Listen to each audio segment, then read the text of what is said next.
this is an application for a single replacement reaction. We have several classes of reactions: decomposition reaction, combination reaction, single displacement reaction, double displacement reaction, neutralization reaction, combustion reaction, and oxidation reduction reaction.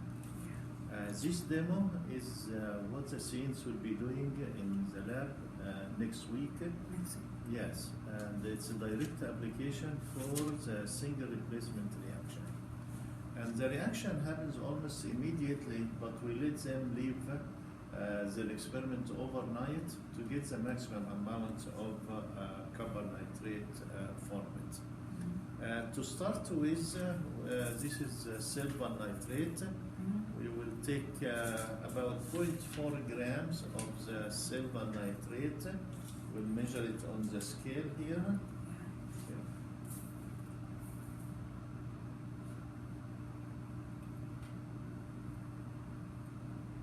I put a little bit more than what I'm supposed to have. So that's about half a gram, almost half a gram of silver nitrate. We try, of course, to minimize the amount of silver nitrate to conserve on reagents. But it really doesn't matter if you go over a little bit.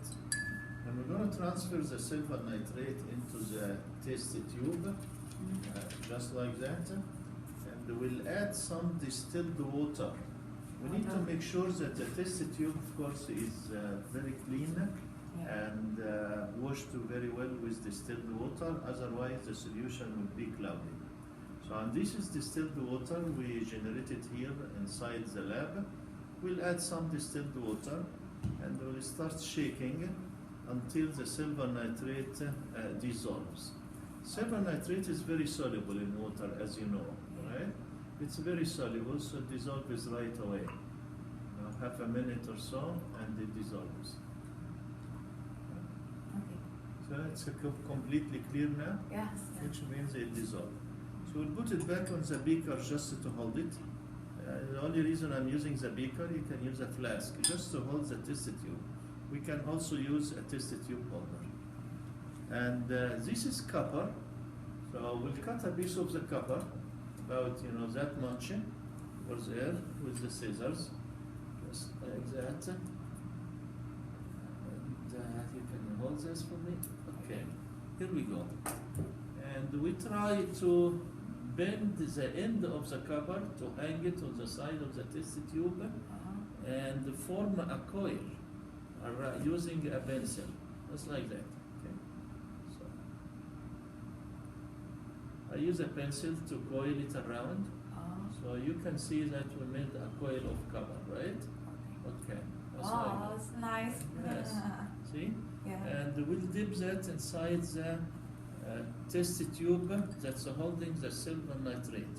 Straighten it a little bit to make sure it goes inside the test tube smoothly without trouble, and have a little bit piece coming out here. So we'll dip it inside, and you can see the reaction right away. See the copper turn it into dark black, right? Yeah. All right. That's silver, because the solution is silver nitrate. Yeah. So the silver is reacting with the copper, and the copper is more active than the silver. So the copper is pushing the silver out from the silver nitrate and precipitating the silver on the surface of the copper. We use that for very common industry, which is called electroplating. If you want to make inlaid gold, right, or inlaid silver, that's exactly what inlaid silver is. Inside is a cheap copper, and then the outside is silver. Yeah, right? Expensive one. Yes, expensive one. You can see that very clearly. See? Yeah. That's the inlaid silver, right there on the outside of the copper. The inside, of course, is a cheap metal. We we let the student leave it overnight, and they come the following day and they wash the silver out we collect the silver and measure the mass, and we also measure the mass of the copper wire before and after to see how much copper reacted and how much silver was produced. Then we write the chemical equation and have them balance the chemical equation and calculate the percent yield. Oh. From the chemical equations, they will know exactly how much they were supposed to get. And Then we measure what we actually got inside the lab, how many grams. We divide the actual grams in the lab by the grams calculated from the chemical equation, multiplied by 100 to give them the percent yield. yeah. So that gives them an idea about their accuracy inside the lab and makes them think about sources of errors. Oh. Okay, they're supposed to get at least 95% percent yield. Otherwise, means they were not accurate enough. They had many sources of errors, and they have to think about the sources of error which reduced their percent yield. That's All right. nice. So here, see Yeah. now, Yeah. more silver is being precipitated. Yeah. It's very clear here, Mm. right? Yeah. So that's Yeah. So every year you do it with your student. yes.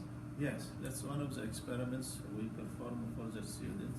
So they work in group.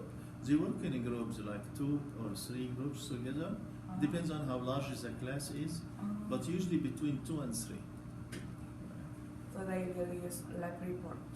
Yes, and at the end, they collect their data, they make their calculations, and we have a whiteboard. Let me grab one of the whiteboards to Okay. show you.